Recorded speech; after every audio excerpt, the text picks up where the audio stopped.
Hola a todos, les damos la más cordial bienvenida a nuestra emisión.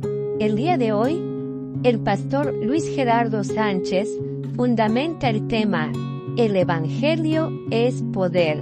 No es cualquier clase de poder, sino uno que transforma y cambia integralmente al individuo que lo acepta y lo cree.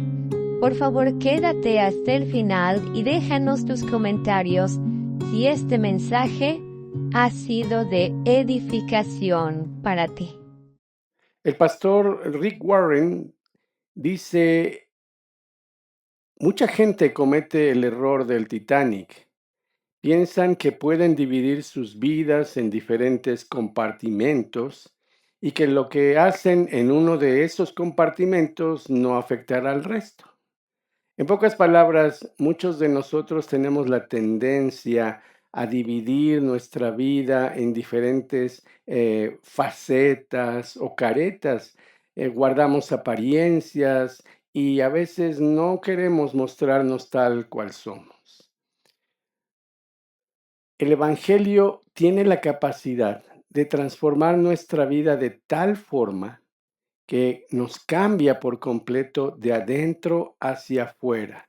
Eso hace que en nuestra vida haya una luz especial que disipa toda clase de tinieblas que nos puedan hacer tropezar y lo más importante, nos revela la verdad, esa verdad que nos libera de ataduras, que nos libera de opresiones. Hoy veremos precisamente cómo el Evangelio es poder y ese poder nos cambia y después nos lleva a renunciar a todo aquello que es contrario a la voluntad de Dios. Este proceso avanza poco a poco, pero firmemente en la persona que decide creer el Evangelio y recibir ese poder de lo alto hasta que Cristo sea formado en su vida. Como punto inicial, entonces, platicaremos el día de hoy acerca de la afirmación que hace Pablo en su carta a los Romanos capítulo número 1 y los versos del 15 al 17. Estoy ansioso por visitarles a ustedes que están en Roma, escribe Pablo, para predicarles la buena noticia, porque no me avergüenzo de este evangelio o buena noticia acerca de Cristo, porque es poder de Dios en acción para salvar a todos los que creen, a los que son judíos en primer lugar y también a los que no lo son, es decir, los gentiles. Verso 17 dice, esta buena noticia nos revela cómo Dios nos hace justos ante sus ojos, lo cual se logra del principio al fin por medio de la fe. Como dicen las Escrituras, es por medio de la fe que el justo vivirá. Pablo tenía una clara comprensión de las buenas noticias de Cristo Jesús, es decir, que no tenemos por qué vivir separados de Dios, enemistados con Él, dudando de su existencia o su presencia. Por el contrario, el Evangelio es poder y no cualquier clase de poder. Es el poder de Dios mismo actuando en nuestra vida. No estamos hablando de autosuperación ni de pensamiento positivo. Este es el poder que salva al hombre de la corrupción de su propio pecado. Es el poder que libera de las influencias nocivas de este mundo que nos rodean. Es el poder que nos salva de la opresión de las huestes espirituales de maldad que operan atormentándonos a veces con ideas y pensamientos depresivos, de orgullo o de autodestrucción. Pablo decía, yo no me avergüenzo de comunicar estas buenas noticias. Aunque muchas personas consideraban que esto era intelectualmente poco atractivo, Pablo sabía bien que el contenido del mensaje del Evangelio era poderoso para cambiar vidas y liberar de ataduras. Por eso es que él enfatiza, el Evangelio nos revela cómo Dios nos hace justos delante de sus ojos. En el Evangelio, la justicia de Dios se revela, es decir, nos ayuda a entender qué es lo que a Él le agrada y le desagrada, cuál es el punto en el cual lo hemos ofendido y cómo podemos solucionar al confiar en Cristo esa separación existente entre Él y nosotros. Entonces, esto es lo que todos necesitamos conocer, entender, aceptar y creer para que nuestra vida realmente pueda tener esa capacidad de avance, de crecimiento y de realización, no solamente en el ámbito económico o en el ámbito profesional o de desarrollo personal. Dios quiere lo mejor para nuestra vida y por eso acerca todos los elementos para que nosotros podamos avanzar y no quedar estancados. Cuando la palabra de Dios ilumina nuestra vida y nos hace ver la verdad de las cosas, eso nos infunde fe y esperanza. En segundo lugar, una vez que vamos entendiendo mejor las cosas, una vez que las tinieblas son disipadas, una vez que las mentiras empiezan a ser exhibidas, hay un deseo en nuestro interior que proviene también de Dios. Ese deseo nos lleva a renunciar a lo oculto, a aquello que sabemos que no le agrada a Dios. Pablo lo entendía muy bien a pesar de haber tenido un pasado de, sin saberlo y por ignorancia, estar yendo en contra de la voluntad de Dios y del mismo propósito del Señor al cual él quería servir fervientemente. En su segunda carta a los Corintios, capítulo 4 y versos del 1 en adelante, Pablo está defendiendo su ministerio contra todos aquellos que no estaban de acuerdo con él y su enseñanza. Él escribe, versículo 1, por esto, ya que por la misericordia de Dios tenemos este ministerio, no nos desanimamos. Más bien, hemos renunciado a todo lo vergonzoso que se hace a escondidas. No actuamos con engaño ni torcemos la palabra de Dios. Al contrario, mediante la clara exposición de la verdad, nos recomendamos a toda conciencia humana en la presencia de Dios. Versículo 3 dice, pero si nuestro evangelio está encubierto, es decir, no es claro, esto es más bien para aquellos que se pierden.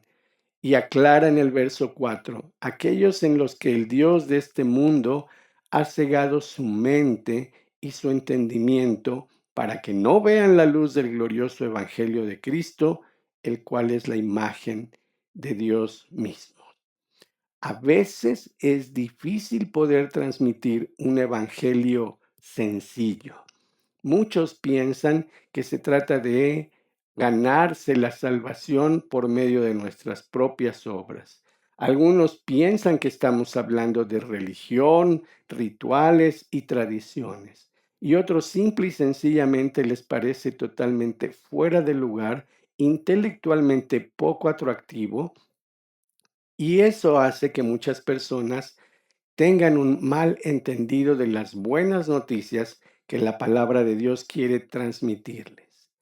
Sin embargo, como Pablo, no debemos desanimarnos. Al contrario, busquemos que la palabra de Dios, el Evangelio de salvación, transforme nuestra vida poco a poco desde nuestro interior.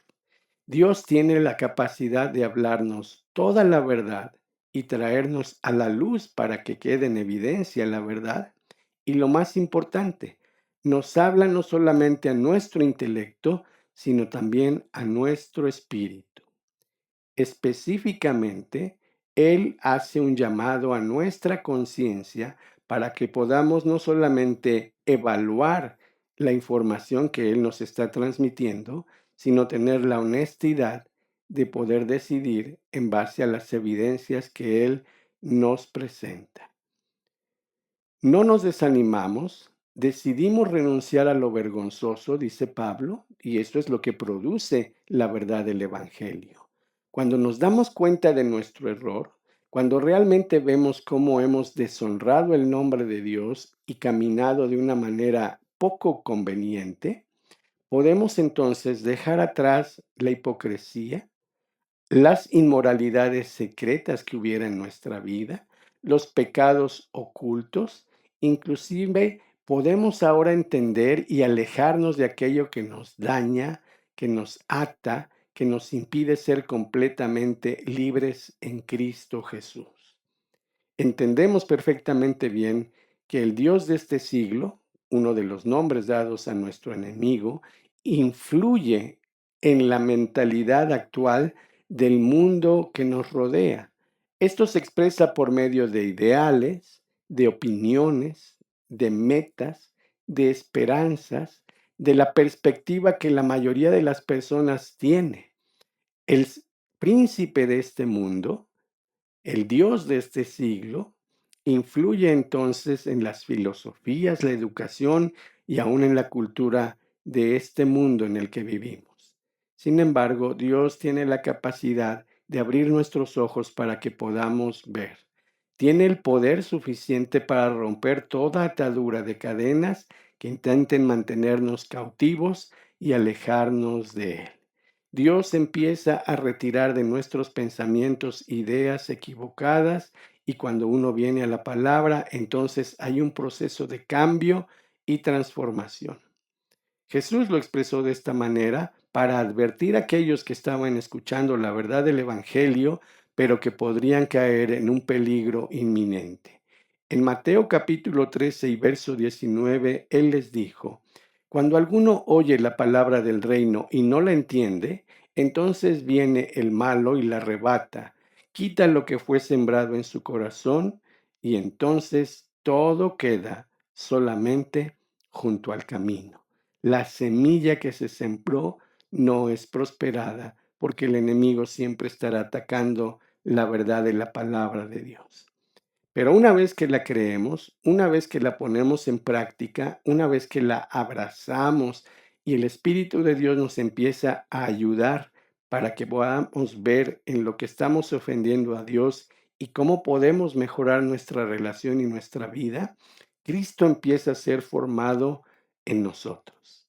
Esa es la idea permanente de Dios, tener una familia de muchos hijos iguales a Jesús.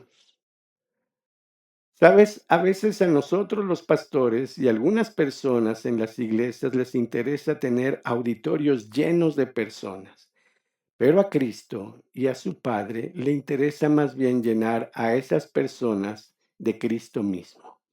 A nosotros nos obsesiona la cantidad de personas en nuestras reuniones, pero a Él le importa más la profundidad de la fe.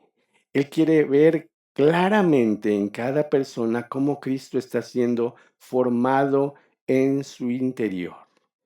Ya que Cristo es completamente suficiente para todos los asuntos de la vida y la piedad, como lo describe Pedro en su segunda carta, capítulo 1 y versos 3 y 4, si eso es cierto, si Jesús es suficiente para todo asunto de salvación, de santificación y de glorificación en nuestra vida, lo menos que debemos hacer es buscar ansiosamente que Él sea formado en nuestra vida. Debemos llenarnos de Cristo para que nada nos falte.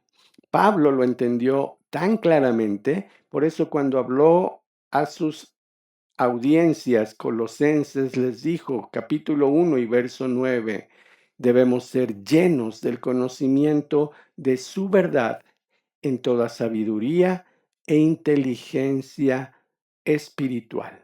El énfasis es ser llenos del conocimiento de la verdad de Cristo.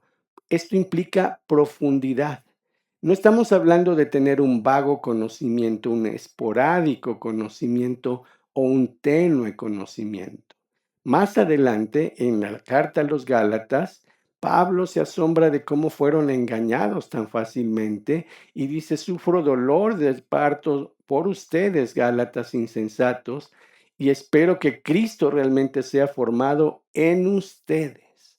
Dios está esperando ver claramente en nosotros que somos llenos del conocimiento de su verdad, que manifestamos claramente la esperanza de gloria que Cristo ha depositado en nuestra vida, ya que nosotros estamos siendo transformados a la imagen de nuestro Salvador.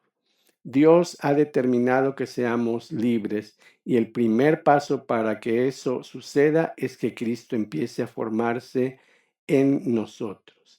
Que nos libere de ataduras es fabuloso. La libertad siempre trae sanidad, pero después de darnos cuenta de que no solamente nos liberó de algo, sino para algo, entendemos que realmente tenemos un propósito y una misión que cumplir en esta vida. Quiero animarte para que sigas profundizando en tu lectura de la Biblia y en la lectura de cada uno de los 4 evangelios en el Nuevo Testamento. Si tú eres una persona que nos escucha por primera vez y mucho de lo que hablé no te queda tan claro, te animo a ver nuestras emisiones anteriores. Pero el resumen es este.